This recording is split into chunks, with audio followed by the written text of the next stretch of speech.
কাঁচকলার খোসাগুলো আমি এখন ভাজি করব। এখানে আমার 5টা কাঁচকলা আছে, খোসা আছে। এই খোসাগুলো এখন আমি কুচি করে নেব।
এভাবে আমি সবগুলো কাঁচকলার খোসা কুচি করে নিয়েছি। এখন এর জন্য আমার লাগবে একটা আলু। আপনারা ইচ্ছা করলে আরো আলু বাড়িয়ে দিতে পারেন। আমি এখানে একটা আলু নিয়েছি, আলুটা আমি কুচিয়ে নেব।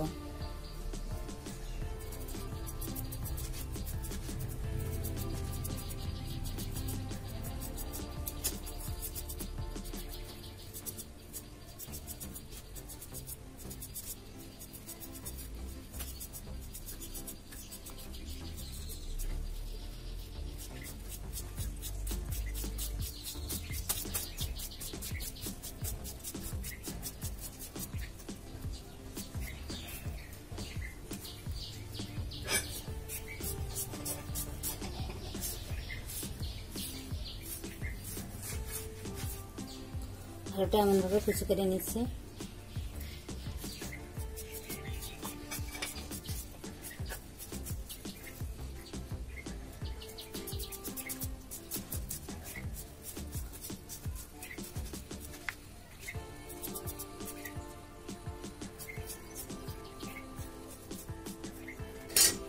আলুটা আমার কুচানো হয়ে গেছে।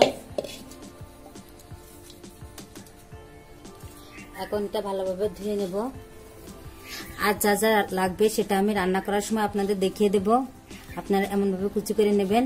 এখন এটা আমি ভালোভাবে ধুবো। তরকারি রান্না করার জন্য চুলায় একটা কড়াই বসিয়ে দিয়েছি। এখন গ্যাসটা অন করে দিলাম।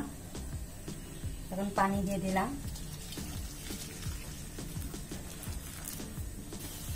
ভালোভাবে ধুয়ে রাখা কাঁচকলার খোসা আর আলুগুলো এখন আমি ভাপিয়ে নেব। তাই পানির ভিতরে দিয়ে দিলাম।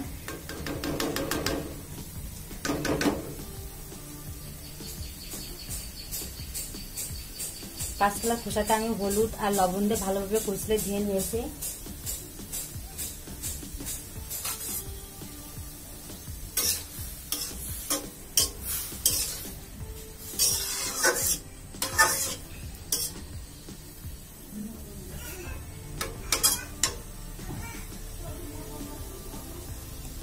সামান্য হলুদ দিয়ে দিলাম।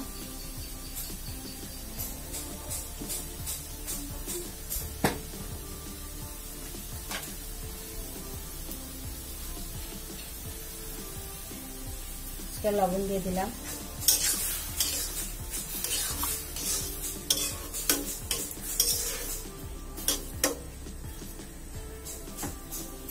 ঢাকা দিয়ে দিলাম।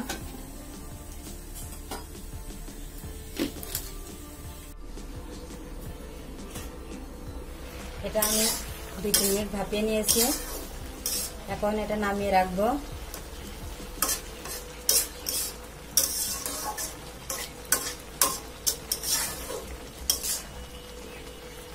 নামিয়ে পানিটা ঝরিয়ে নেব আমি। এভাবে ভাপিয়ে নিলে কলার খোসার যে কষ্টটা থাকে সেটা বের হয়ে যায়। এখন এটা আমি নামিয়ে নেব। চুলাটা কড়াই বসিয়ে দিয়েছি। এখন গ্যাসটা অন করে দিলাম। কড়াইটা আমার গরম হয়ে গেছে। এখন কিছুটা সাদা তেল দিয়ে দিচ্ছি।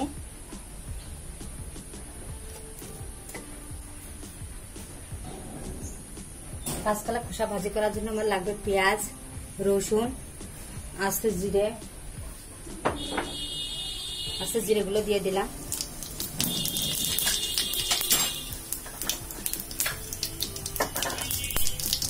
আর লাগবে কটা কাঁচামরিচের ফালি, এগুলোও দিয়ে দিলাম।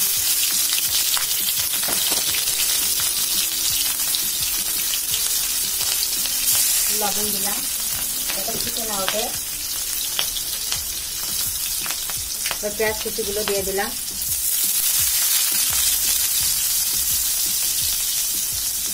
রসুন কুচি দিয়ে দিলাম।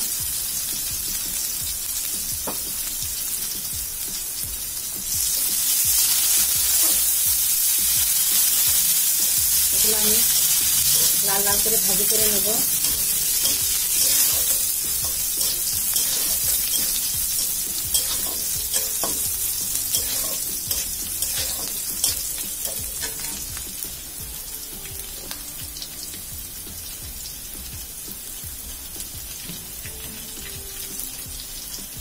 এখানে দিয়ে দিলাম সামান্য হলুদ,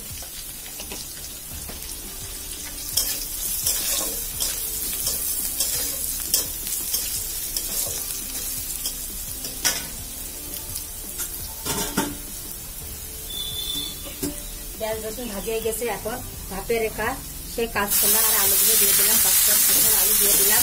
এটা পানি ধরে রাখছি আমি। তেলে তেলে করছি।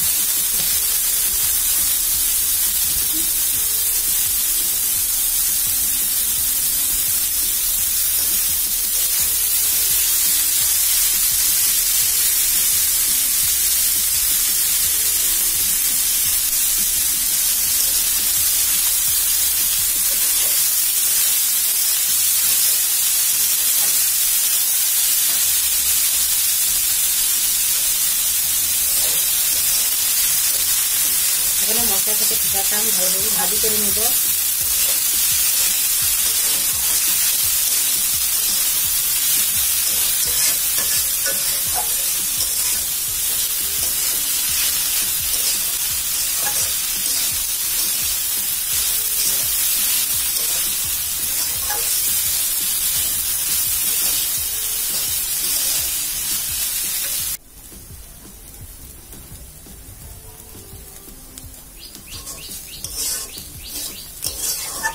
কাঁচাকলার এই খোসা ভাজিটা খেতে কিন্তু খুব দারুণ হয়।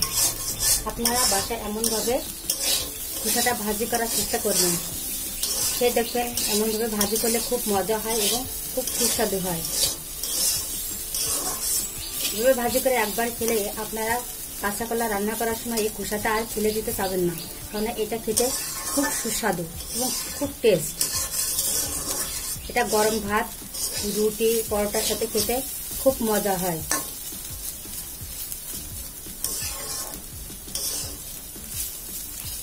আমি আর কিছুক্ষণ নাড়াচাড়া করে ভাজি করে নেব।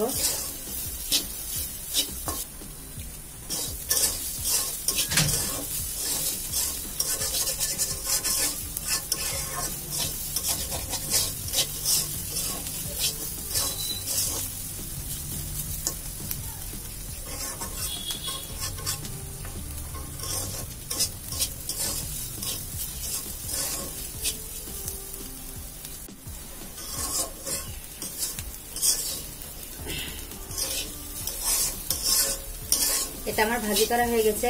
এখন এটা আমি একটা পাত্রে উঠিয়ে নেব। গ্যাসটা অফ করে দিলাম। আমি এটা একটা পাত্রে উঠিয়ে নিলাম।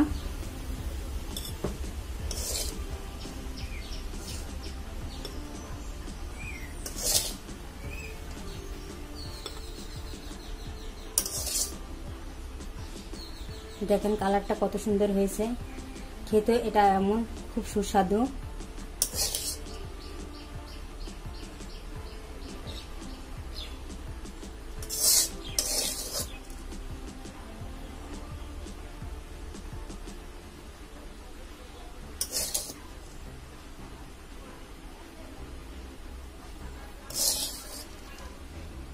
এটা রান্না করাও খুব সহজ। সামান্য উপকরণটা রান্না হয়ে যায়। এখানে কোনো বাটাবাটি ঝামেলা নেই।